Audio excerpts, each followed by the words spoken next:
Anyway, we do have the guys from ZEN in the studio right now. How you going, guys? Yeah, not bad, Kev. Yeah, excellent. I just might lift up my mic set.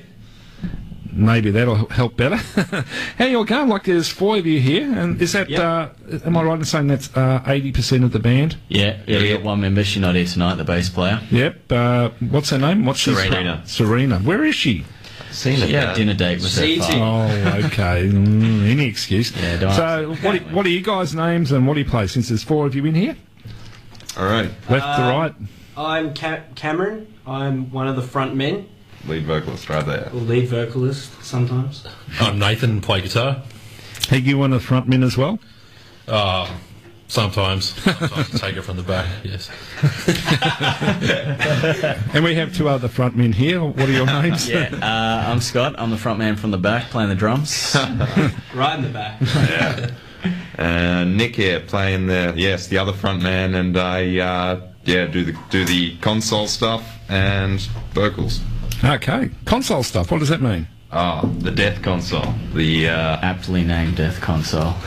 Keep it concise. All right, keeping it concise. We're running I'm running a computer with Ableton and DMX's guitar interface for guitar, interface for MIDI guitar, trumpet. In a metal band, I know. What's with that? Mm-hmm. Keys. One-man band. Foot switch, and so pretty much. Lots of samples as well. Yeah, lots of samples. You would have heard some of them in the what was played there. So that's Does that give you an idea? Console.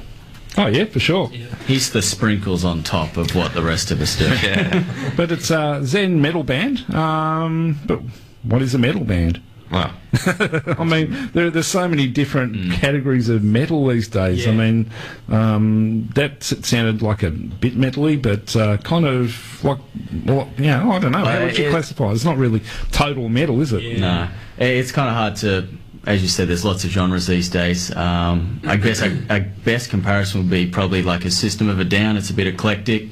Even some sort of American Head Charge with the samples and that thrown in. It's pretty ADD. You've heard all that before, so just You're right, though. here and there. It's a very broad genre. You're right, there's a very broad genre. So give it a big kiss. It's kind of vague by just saying it's metal, but I think that we all share, all us members really appreciate that genre, and we can definitely say that that's a large part of it. Yeah. So, but trying to pick genres, you can just, it's like going down a rabbit hole trying to find something. We just take all our influences, I guess, and that's what it comes out like. So the listener's always going to have their own view. So, and that's awesome. You can make up your own mind, Yeah, fair enough. And so, how long have you been together, guys? Yeah, you look all cozy, like they're all very close together, and they're really kind of cute.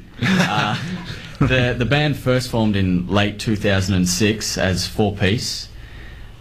Since then, we did a demo in mid 2007. We've had a few lineup changes. Serena's the second bass player. Nate's our third guitarist.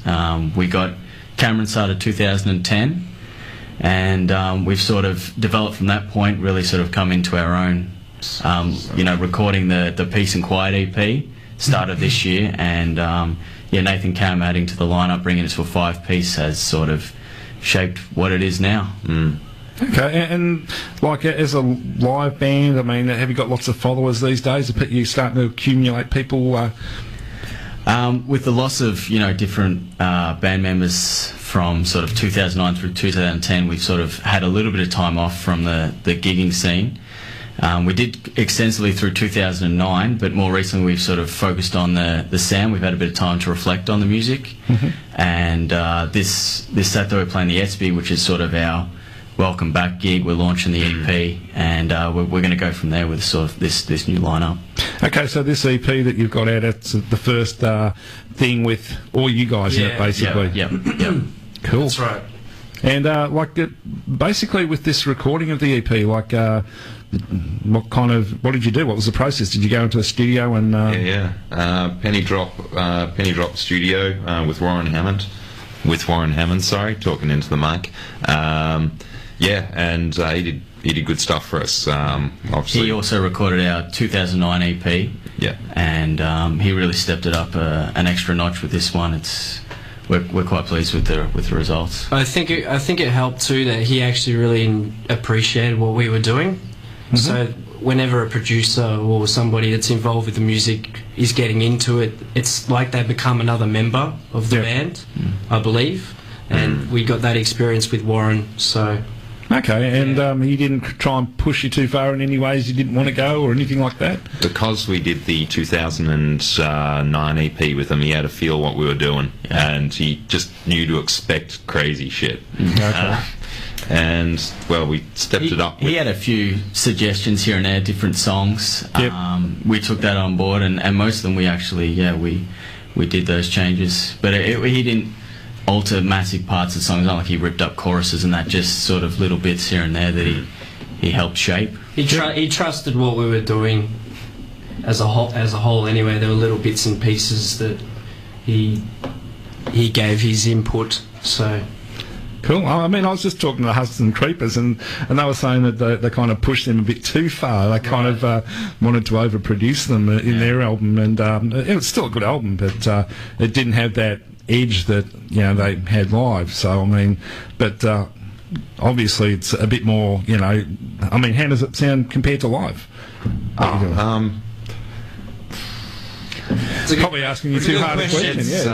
No, I think it's pretty close to what we do live. Pretty damn close. Yep. Obviously, it's a studio sound, so you're going to get a better sound. But live, it's the more raw, more intense, raw sounding. But it's still the same songs, and we're still playing them the same way. So it sounds a little heavier live as well. Like the sort of polished product from the studio, when we're playing it live, it just has that bit more of an edge to it, as Nate said. Cool.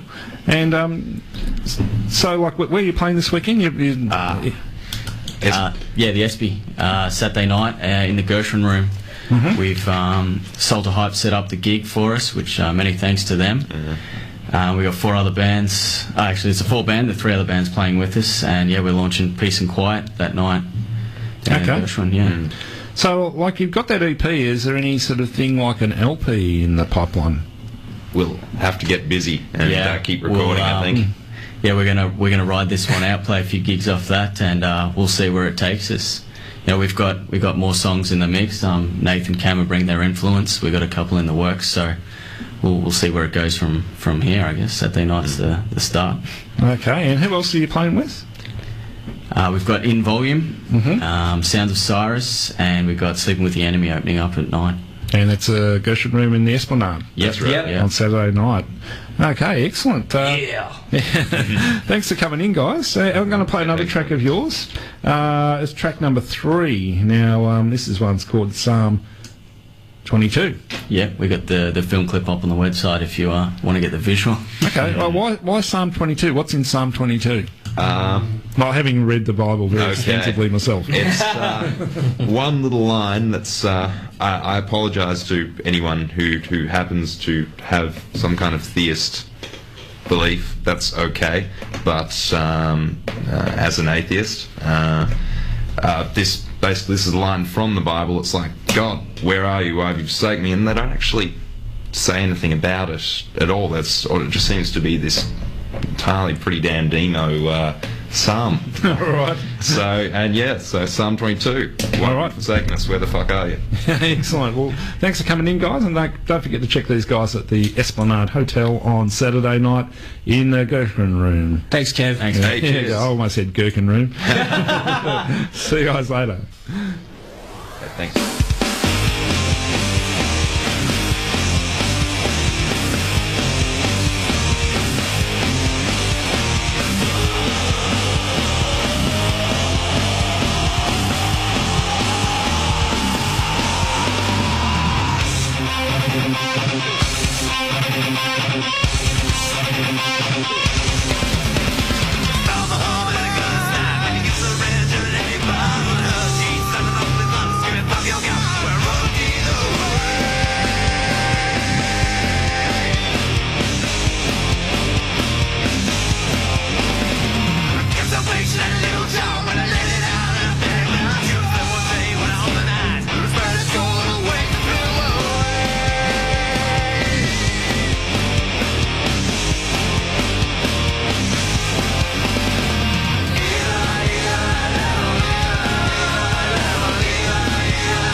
sky.